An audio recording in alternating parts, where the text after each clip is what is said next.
Hey guys, Michael Stillwell here from Stillwell Pianos in Mesa, Arizona, and in this video we're going to talk about these awesome Yamaha and Kawai pianos that we've been getting in. Now, if you have been looking for a high-end upright piano, your teachers and your friends and your tuners and stuff are probably going to tell you to start looking at Yamaha and Kawai. The issue with that is that they're kind of hard to get. At least the good ones are hard to get. Now, this is a professional level piano. This is a Japanese-made Yamaha. This isn't one of the Indonesian or the American-made ones. This is a real Japanese Yamaha U2, so it measures 50 inches from the ground to the floor, to the top. Now, you might have seen pianos like this at our store, at other stores. It is really hard for us to get a number of these. We might get onesie, twosies here and there from private sellers, but in general, if you see a lot of these at one place, you gotta assume they're getting them from a broker.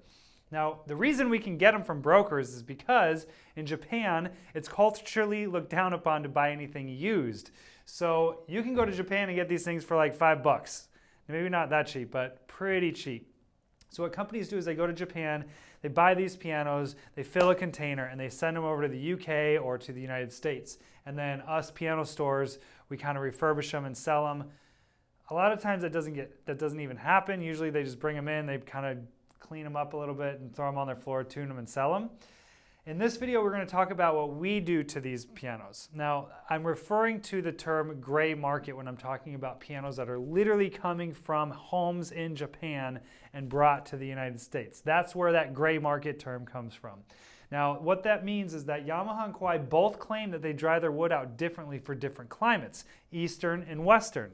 Now, as a piano technician, and a lot of my piano technician friends know that you can't really put Florida and Arizona in the same climate category. You can't do that. You can't put New Orleans and, Texas in the same category. So there's all these different climate categories here. So what's really happening is Yamaha hates the fact that people are doing this, and they know that it's very easy to do.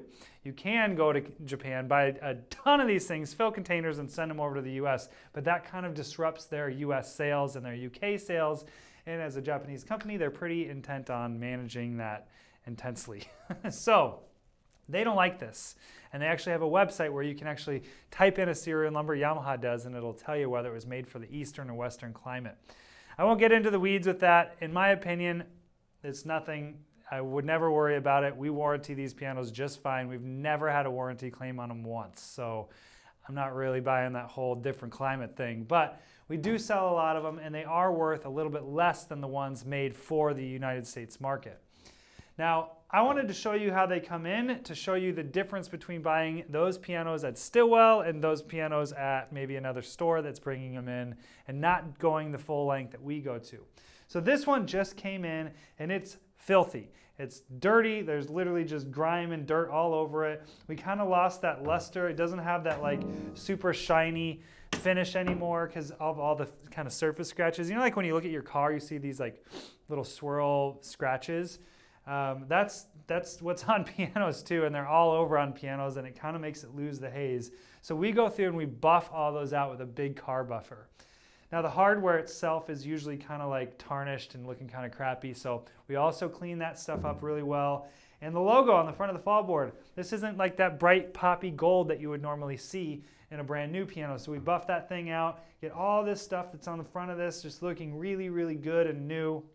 A lot of times these pianos will have, Yamaha is kind of known for it, the fronts of their key tops will turn yellow. So a lot of times when they get to a certain shade of yellow, we actually finish that, we take care of that, we'll put new plastic on in the front just to get rid of that, make it look really good. But like all of this, like this is just some grime from bumping into a wall. The pedals just look kind of gross and kind of tarnished, and they're not popping in bright gold like they should be. There's tape on here to tape this shut so it doesn't move around during the transportation to get here. So all this stuff we go through. We take the piano completely apart, gut it, blow all the dust out, re-lubricate everything, tune it, voice it, regulate it. Another key thing is in these Yamaha pianos and these Kawai pianos, they have something called a hammer flange. And a hammer flange is a piece of wood, and there's a piece of string coming out of it, and it hooks onto a metal hook. And what that thing does is it returns that hammer faster. And a lot of times that string, well, not a lot of times, pretty much every time, it'll deteriorate over time. And so we go through and we replace all of those strings so you don't have to deal with it. Now, most dealers will just cut it If a couple of them rip, they're going to cut all the other ones off. The piano will still play. It just won't be as fast and it won't respond the same way it's supposed to. And that's kind of the whole point of getting a Yamaha, is you're getting all those extra features. So we go through and replace all those to make sure they're like brand new, and they got another maybe 40, 50 years before they're going to deteriorate again and need to be replaced. So now we're going to swap this piano out with the version of this fully done to show you what a finished product looks like. Let's do that now. All right, so now we have one that's all buffed, clean, tuned, regulated voice and everything. So this is the difference, guys. The major thing I want you to take a look at is you can see that this brass is a lot more polished. You don't have any of that green kind of grime that you get from older brass. The pedals are nice and polished, nice and gold and shiny. We buffed out the entire cabinet, so all of those little circle scratches, those swirly scratches are all gone. And when you do that, it brightens up the fallboard logo and it makes it nice and gold and popping. Also, you notice the key fronts are all really white. Again, the piano we showed you before, it didn't really have yellow key fronts, but that's very, very common with Yamaha pianos because they use a product on the top of the keys called Ivorite. And so they use that on the top, and on the sides they use like a cheaper plastic and it'll turn yellow. So a lot of times we'll either paint or replace that piece altogether and make it look nice and white like this again. All of this hardware, like the hinges up here, everything have been, really buffed out and cleaned and look really nice. That is the major difference. We also replaced all of those flanges in the piano as well, so we have a nice new string, won't rip again.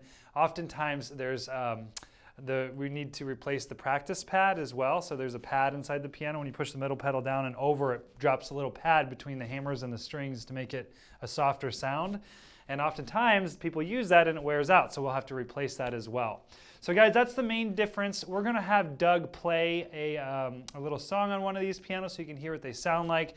But if you have any questions about how we get these gray market Yamaha pianos or Kawai pianos or what we do to them, always feel free to shoot me an email at michael@stillwellpianos.com. Thanks for watching, guys.